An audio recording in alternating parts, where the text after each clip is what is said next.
Hello everyone, मैं हूं अनीश और आप देख रहे हैं बीएचयू पाठशाला। बीएचयू पाठशाला वो जगह, वो इंस्टीट्यूशन जो देती है बीएचयू एंट्रेंस के लिए 100% सिलेक्शन। इट मीन्स अगर आप बीएचयू पाठशाला से जुड़े हुए हैं तो सिलेक्शन आपकी गारंटी है अगर आप मेहनत करते हैं तो। दोस्तों, ये वो प्लेटफॉर्म है जो सालों से लगातार स्टूडेंट्स को सिलेक्ट कराते रहा है बीएचयू में अपने अनुभवी टीचरों के द्वारा। ओके, तो आप भी जुड़िए बीएचयू पाठशाला से और लीजिए सिलेक्शन। इंट्रेंस एग्जामिनेशन देने के बाद 100% काउंसलिंग वगैरह की भी जो प्रोसेस होती है उसमें भी गाइड की जाती है। कौन सा सब्जेक्ट लेना है, कैसे लेना है, अगर इसकी भी कंफ्यूजन है तो हमारे एक्सपर्ट आपको ये भी सलाह देंगे और सारी प्रॉब्लम्स आपकी दूर हो जाएगी और एक वर्ल्ड लेवल की यूनिवर्सिटी में पढ़ने का जो सपना रखते हैं आप वो पूरा हो जाएगी। दोस्तों, मैं जो कवर करा रहा हूँ इंग्लिश सेक्शन है और इसमें मैं बीएचयू एंट्रेंस 2021 का जो प्रीवियस ईयर पेपर है वो लेकर आया हूँ इंग्लिश से। आज हमारा टॉपिक है प्रीपोजिशन। 9 to 12 मार्क्स यहाँ से कवर होते हैं, यानी 3 to 4 क्वेश्चन आपको इससे पूछते हैं। क्वेश्चंस कैसे रहते हैं वो देखते हैं। बहुत सारे लोग आप में से हिंदी प्रेफर करना चाहते हैं, लेकिन एक बात सोच लीजिएगा, हिंदी के पेपर आप करने तो जाते हैं, मात्रा, समास, संधि, इतने सारे वर्ड्स हैं कि कंफ्यूज हो जाएंगे आप। और दोहे जो है वो लाइन दे देगा और पूछेगा ये किसके दोहे है, वहां भी आप कंफ्यूज हो जाएंगे। आप अगर सोच लेते हैं कि मुझे रीडिंग करने आ जा रहा है तो मैं ग्रामर की जो हिंदी ग्रामर की क्वेश्चन है वो कर लूंगा, तो फिर आप कंफ्यूजन में हैं, आप नहीं कर पाएंगे। अगर आप ये सोच रहे हैं कि इंग्लिश मुझे रीड नहीं करने आ रही है तो सोच लीजिएगा, इंग्लिश रीडिंग से या स्पोकन से और ग्रामर से कोई दूर दूर तक खास रिलेशन नहीं है। ग्रामर आपकी अंडरस्टैंड है तो आप हिंदी भी नहीं आती आपको पूरे लाइन की ट्रांसलेट करने तो भी आप कर सकते हैं, जो आप यहाँ पे सीखेंगे। आइए कैसे क्वेश्चन पूछता है हम देखते हैं। क्वेश्चन कुछ यूं है। पहला है, ये प्रीवियस ईयर क्वेश्चन है। कहा जाता है कि किसी भी पेपर को आपको देना है तो पिछले 5-10 साल की पेपर तो देख ही लेनी चाहिए। और प्रीपोजिशन ज्यादा प्रीवियस ईयर से नहीं पूछ रहा है, लगभग 3-4 बार से पूछ रहा है, तो आपको ज्यादा भी पीछे की और ज्यादा भी जो ज्यादा है डिटेल्स भी नहीं है, रीड करना है, स्टडी करना है, बहुत इजीली है। आइए और मेरे साथ जुड़े हैं तो 100% क्लियर हो जाएगा। आइए देखते हैं क्या है। The first franchise McDonald's restaurant was open dash 1953। क्या होगा यहाँ पे? ऑप्शन 4 रहते हैं, वो भी दिया हुआ है आपको। पहला ऑप्शन है इन, दूसरा है एट, तीसरा है अंडर एंड फोर्थ है एवो। ओके, सोच लीजिए आप लोग कि मैं बताता हूं। पहले तो हम पूरे को नहीं पढ़ेंगे, मतलब पढ़ेंगे लेकिन सोचेंगे नहीं आंसर के लिए। जो आपको पता है प्रीपोजिशन क्या होता है? प्रीपोजिशन वो वर्ड होता है जो किसी नाउन या प्रोनाउन के ठीक पहले आकर दूसरे वर्ड के साथ उस नाउन या प्रोनाउन की रिलेशन को बताता है। ओके, संबंध को बताता है या उससे जोड़ता है। तो आपको सीधी सी बात पता हो गई कि पहला फोकस आपको वहां करना है कि उसके बाद क्या है और इसके पहले जो खाली जगह यानी प्रीपोजिशन की जगह वहां पे क्या आएगा। ये बड़ा ही सिंपल सा है, आसान सा है। आप में से कई सारे लोग तो देखते ही बता दिए होंगे, तुक्का लगा के भी आंसर आ गए होंगे, लेकिन अब जान लीजिए कैसे सही होगा। ये 1953 एक ईयर है और ईयर के पहले किसी भी इन लगता है, जो भी आप मंथ ईयर हो उसके ठीक पहले इन लगता है, याद रखिएगा। जैसे इन जनवरी, इन 2016, इन 2015 ऐसे करके लगता है। तो जब भी कभी ईयर यानी महीनों की बात हो या ठीक साल की बात है, ईयर की बात है, तो उसके पहले इन लगाइएगा। ये 1953 भी ईयर है। ओके, तो यहाँ पे इन सही हो जाएगा। क्लियर है? कोई दिक्कत है किसी को? नहीं। अब देखिए अंडर, यहाँ पे अंडर की कोई प्रॉब्लम ही नहीं है, कोई बात ही नहीं अंडर आने की, तो अंडर आएगी नहीं। दूसरी हमारे पास एवब है। एवब मीन्स ऊपर होता है, अंडर मीन्स नीचे। तो कह रहा ओपन अंडर 1953 तो आएगा नहीं, 53 के नीचे गया क्या? 1953 के नीचे तो गया नहीं होगा, तो ये जाएगा नहीं। एवब ऊपर, ये 1953 के ऊपर, तो कोई बात ही नहीं है। तो ये दोनों काट दीजिए, आपके पास बच गए इन और एट। और ये दोनों आपको कंफ्यूज करते हैं, सिमिलर होते हैं। यूजेज कहीं कहीं पे सिमिलरिटीज होती, बहुत ज्यादा सिमिलर होते हैं, ऐसे में आपको ध्यान रखना है। अब देख लीजिए इन क्यों होगा, मैंने बता दिया है कि इन मंथ और ईयर के पहले इन का यूज होता है, इसलिए आप इन यूज करिएगा, कहीं भी कोई भी कंफ्यूजन नहीं रहा। अब तो यहाँ पे इन हो जाएगा। ओके दोस्तों, दो ही बातें याद रखिएगा, महीना या साल के ठीक पहले इन लगता है, तो आपका ये क्लियर हो गया। नेक्स्ट है, we had a meal dash a restaurant. देख लीजिए क्वेश्चन, we had a meal dash a restaurant. दोस्तों बता दूं, फिर से मेरी वही कंसेप्ट है कि आप पूरे का पढ़ के ट्रांसलेट ना करें, ग्रामर की बात है, यहाँ पे स्पोकन नहीं चल रही है, ना ही स्पीच देना है जिसे समझना है, ग्रामर की बात है। अगर कह रहा है ए रेस्टोरेंट, अगर आप इधर भी ले तो वी हैड अ मील, हमने खाना खाया, डैश रेस्टोरेंट, एट होगा या ऑफ होगा, इन होगा या एज होगा, चार ऑप्शन दिया हुआ है। पहले चीज बता दूं, ऑफ का जो सिंपल यूज है वो काके की यानी कि पोजीशन बताने के लिए होता है, तो ये तो होगा ही नहीं। दूसरी एज, एज भी यहां पे नहीं होगा, क्योंकि एज का यूज यहां पे नहीं होता है। एज का यूज हम बताएंगे कहां पे होता है, क्लियर हो जाएगा आपका। दूसरी, आप एट और इन में कंफ्यूजन, हमेशा आपको एट और इन कंफ्यूज करेगा, देखते हैं क्या दिक्कत है इसमें। एट का यूज आपने पढ़ा होगा कि छोटे प्लेस के लिए होता है, इनका यूज बड़े प्लेस के लिए होता है। तो आप बताइए जरा सा, किसी शहर में अगर एक होटल है तो वो छोटा सा ही होगा, शहर बड़ा होगा लेकिन होटल छोटा सा होगा, तो ये यहाँ पे एट लगा दिया जाए क्या, यहाँ पे एट लगा दिया जाए, we had a meal at a restaurant, क्योंकि रेस्टोरेंट छोटा सा जगह होता है। आपकी जो पढ़ी हुई कंसेप्ट है ना वो गलत हो गई यहाँ पे। अब कुछ लोग सोच रहे होंगे सर इन लगाइए, लेकिन क्यों लगाइए वो नहीं बता पाएंगे, कुछ लोग आप में से बता पा रहे होंगे। दोस्तों मैं बता दूं, जो इन होता है ना, जब हम कहीं भी रहते हैं, स्पेशल कंसेप्ट है, ट्रिक है, देख लीजिएगा। जब हम कहीं भी रहते हैं तो जिस जगह को बताना है जहां हम हैं उसके लिए इन का यूज करते हैं। I live in this room, I live in this village, okay, जिस भी जगह पे हम रहते हैं उसके लिए हम इन का यूज करते हैं, यानी जिस जगह हम हैं उस जगह को बताने के लिए इन का यूज करते हैं। नो डाउट वो जगह छोटा है या बड़ा है, कोई मतलब नहीं है। ओके, बहुत सारे लोग सोच रहे होंगे कि शहर तो बड़ी होती है, मान लीजिए आप अगर वाराणसी में या बनारस में आ रहे हैं तो आप क्या कहेंगे, I live in Varanasi, okay good, सही है।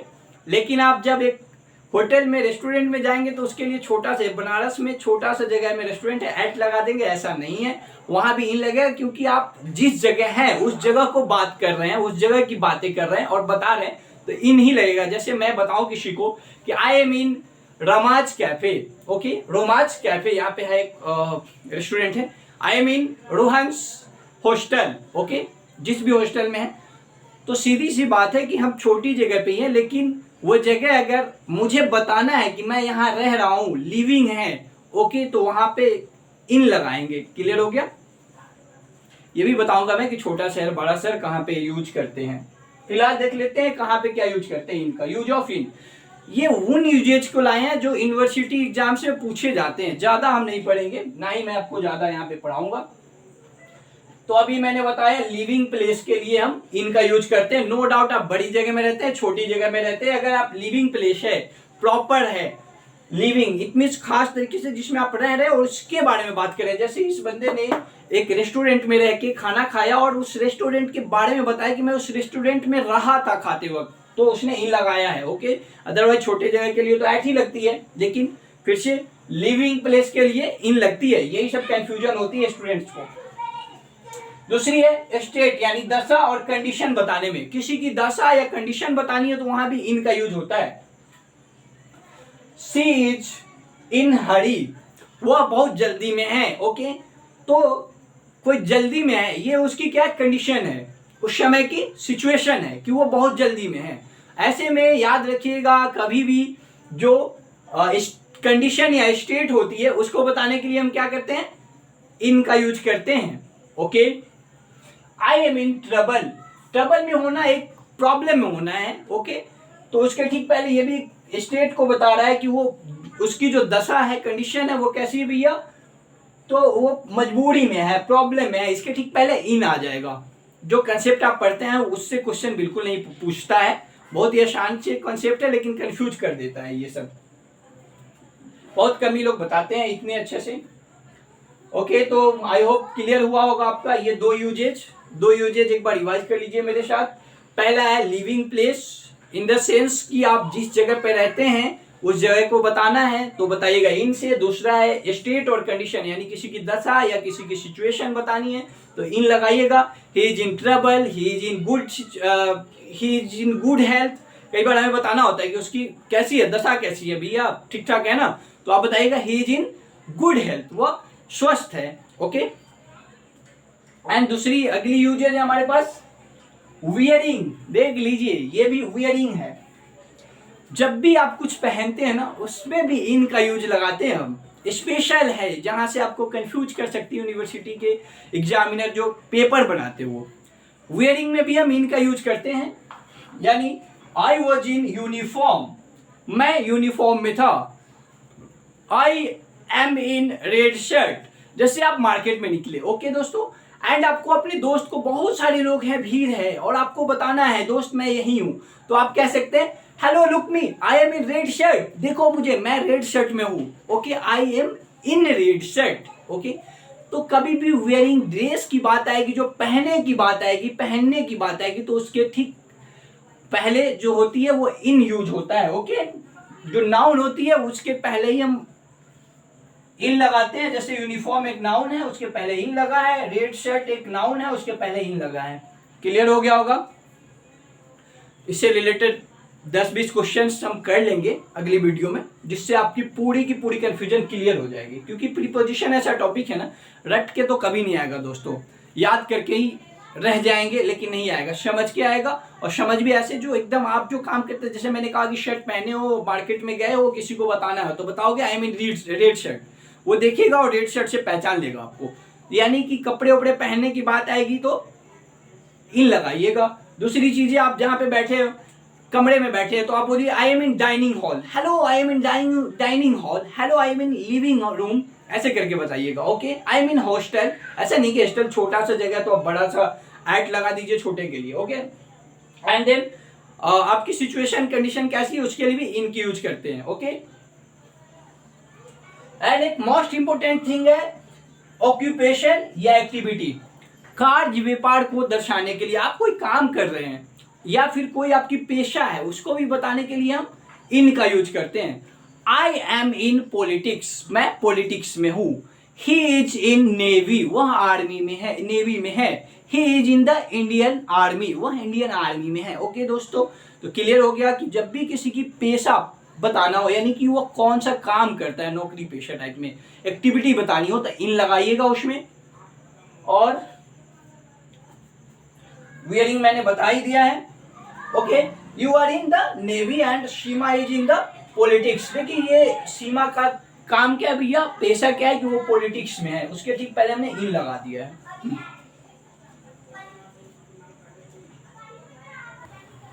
और डायरेक्शन बताने के लिए भी इसी का यूज होता है। इट मीन्स जब कभी दिशा की बात आएगी तो भी इनकी ही यूज होती है। जैसे the sun sets in the west, यानी सूरज वेस्ट में ढलता है। देखिए वेस्ट के ठीक पहले इन आया, इन द वेस्ट, बिकॉज जो वेस्ट है वो एक डायरेक्शन है, दिशा है। तो दिशा बताने के लिए भी हम किसका यूज करते हैं, इनका। I am going in the east side. Okay, आप किस साइड में जा रहे हैं भैया, ईस्ट साइड में जा रहा है। He is going in the west side, वो कहां जा रहा है, वेस्ट साइड में जा रहा है।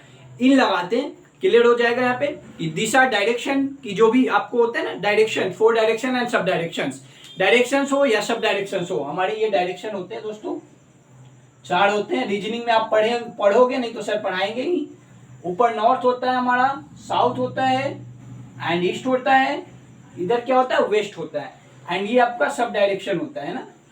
इसको हम मेन डायरेक्शन से जोड़ के नॉर्थ ईस्ट बोलते हैं, इसको हम नॉर्थ वेस्ट बोलते हैं, एंड इसको हम साउथ वेस्ट बोलते हैं, साउथ वेस्ट बोलते हैं, इसको साउथ ईस्ट बोलते हैं। जब भी कभी इन सब की बात आएगी, आप जब बात करोगे या क्वेश्चन दिया रहेगा उसमें कभी भी south east, east, north east, इन सब की जिक्र रहेगी, तो ध्यान रखिएगा बिना क्वेश्चन को समझे, अगर आप नहीं भी समझ पा रहे हैं तो इन लगा दीजिएगा। 95% चांसेज है कि सही ही होंगे, बाकी 5% के लिए अगर आप समझ जाते हैं तो क्वेश्चन को तो बहुत ही बेहतर है, 95 नहीं 99% चांस है कि वो सही होंगे।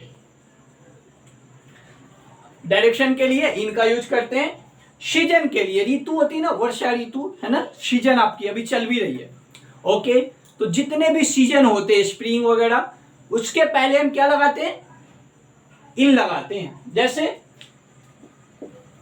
It is cold in winter, and ये आपका विंटर क्या है भाई, सीजन है। उसके ठीक पहले क्या आया है, इन आया है।